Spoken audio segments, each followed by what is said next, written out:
medicine. Dr. Lee, I wanted to circle back to that um, uh, earlier voicemail we received. We ran out of time before the break, but the gentleman mentioned an outbreak of shingles where he lives, that he is perhaps connecting to the vaccine. Is there anything you can tell us about that? I haven't heard about an outbreak of shingles, but what I will say is that the CDC does closely monitor for these side effects. And so one of the things that gentleman mentioned was that every time you turn around, it seems like there's a new issue with the vaccine, like the myocarditis, and then with the Johnson & Johnson vaccine that's concerned for Guillain-Barré.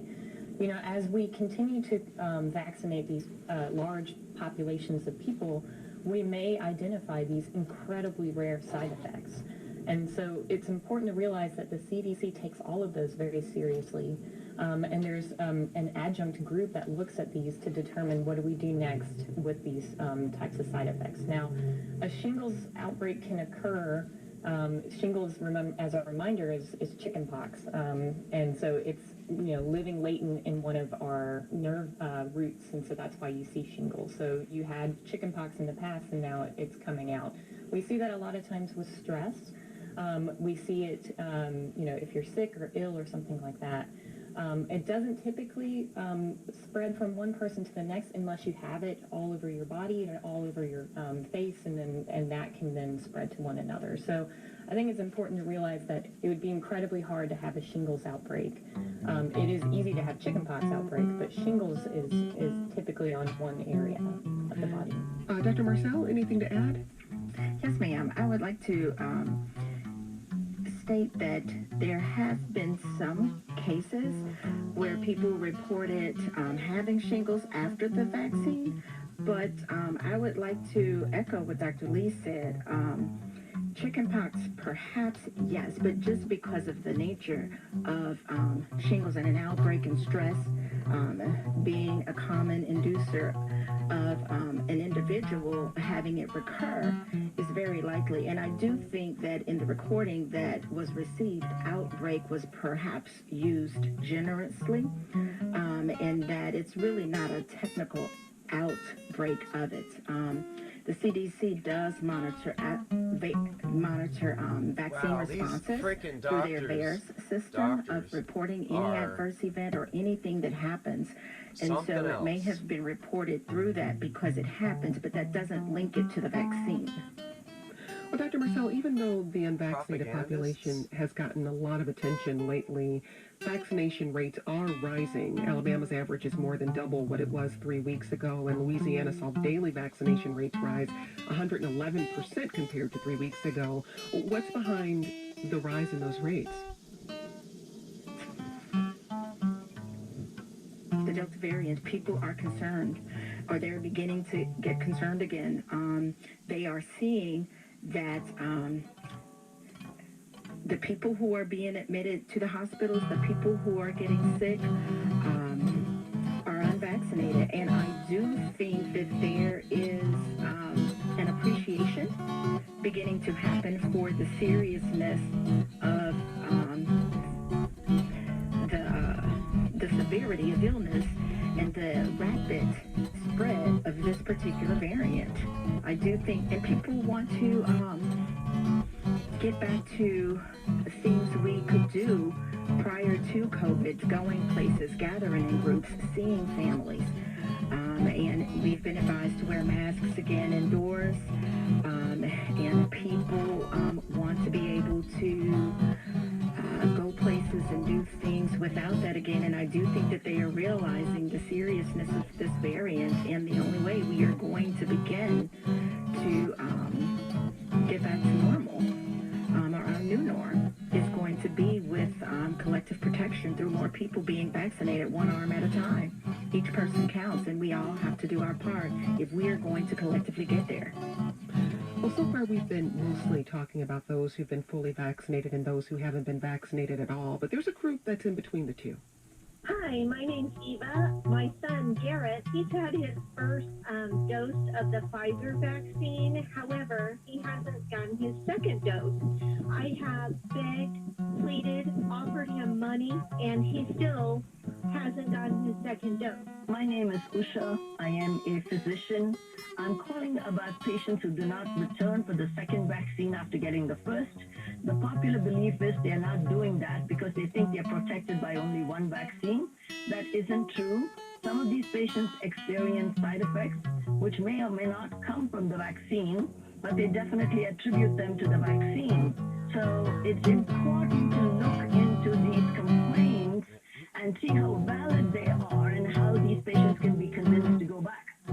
Dr. Lee, how big of a problem is partial vaccination and getting those who've gotten their first shot, if they're on a two-shot system, to go back and get their second? I think the first question is, with this new Delta variant, does one shot alone protect you against getting COVID-19? And the data says and suggests that it does not. Like, you should be able to get at least some partial protection with the wild type variant, right? What was originally around in March of 2020. But with this Delta variant, we have absolutely no idea how a single shot can protect you from getting infected. And so I think the key for those who have loved ones, or if you are a clinician caring for patients that have only gotten one shot, to figure out the why behind them only getting one, and then to provide that information to say, look, we are dealing with a new beast here, which is Delta, and we want to get you protected, so go get that second shot.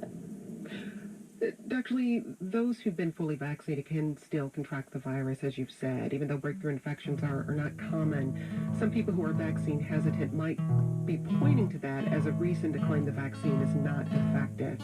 Why is getting the vaccine, just very plainly, even if you can still on very rare occasions, they're answering get the all virus the better than fucking the questions to their fucking I think if you think oh my look at god, the CDC these data, I fucking think it's reporters really are clear just like that if you are vaccinated, you have an eightfold retarded. reduction Like, in they getting don't COVID-19, just see infection alone. the And other then from side, there, but it's they're listening to the other 25-fold side. reduction in being hospitalized But they and don't dying see from the COVID. dots connected that are very those numbers clear are as to astounding. why And people this would not want to vaccine get a is a vaccine. game changer Like, in terms of preventing your Not loved ones trusting and the yourself from government, they dying from never COVID-19. expounded on that. We know like that it what can protect you Tuskegee from experiment, they getting it. even And so mentioned what that. we've seen clinically, we're seeing less long haulers, Anyway, and that's it's what we just really want to do, because you have no idea how your body such a will disconnect respond to can happen COVID-19. Some young, healthy people can with have people who are long-haul promoting symptoms, vaccination. and that's what we want to prevent, in addition to hospitalizations and deaths. We're talking to Dr. Rachel Lee. She's an epidemiologist and assistant professor at the University of Alabama at Birmingham School of Medicine, and Dr. Dawn Marcel. She's the medical director at the Louisiana Department of Health for the Baton Rouge region. We're also hearing from you. Parent emails. My handyman was not vaccinated. I asked why. He said he was scared of needles and had panic attacks. I called my doctor, and she said if he came to her clinic and registered as a patient, he would get a Xanax or Ativan prior to vaccination. She said he would have to have someone drive him home. He made an appointment, and his wife went with him. We also So got this they're tweet from giving Lena, people who says not all Xanax unvaccinated so that people they'll are get uneducated. a I have a frickin' dear friend that is vaccine? a Carnegie Mellon alum. They're He admitted that if bribing Trump were people to with come out drugs? and say he was vaccinated That's or promote the fucked vaccine, up. he would get vaccinated. These people need to hear it from their trusted authority. Well, Lena, former President Trump did give an interview to Fox News, I believe it was on March 15th or 16th, where he does in fact say he was vaccinated. So you might want to do a quick Google and share that with your friend. Here's a voicemail we got from someone in Michigan about the Now, if vaccines they were to give and them FDA weed, approval. okay, Hello, my name's Harry I from still Oakland not County, be Michigan. lured by and I'd weed like to to get know a why vaccine. the That's FDA for has sure. not 100% approved the vaccine. And there's a lot of non-vaccinated nothing people that you could that give are me. saying, well, I'm not going to take a vaccine that's not 100% approved by the FDA. Exactly. Harry, thanks for leaving us that voicemail. Dr. Marcel, we touched on this earlier, but I think it bears repeating. When we're talking about FDA approval, we're talking about a very long-term process. Explain a little bit more about how this works. Long-term process. Well, as stated earlier, it can take a minimum of 6 months, and there are rounds of paperwork and approval paperwork to be submitted and reviewed prior to Oh, you formal gotta approval. act And now. that process, those processes are still being undertaken. They are underway.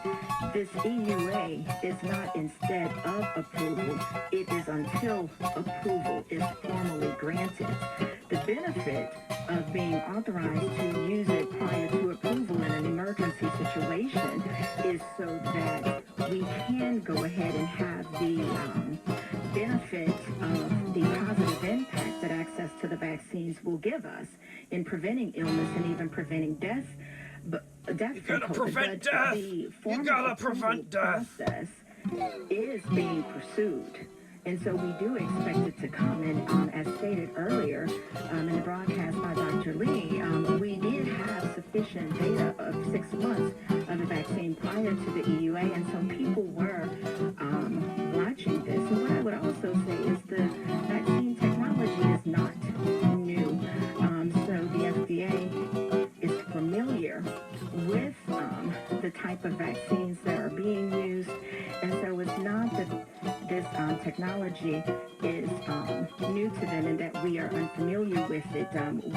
It is known in the medical community. People are aware of it. We have had enough time and enough numbers of people who have received the vaccine successfully, and for those who are vaccinated, we are seeing a direct correlation in decreased hospitalizations, decreased cases, and decreased deaths.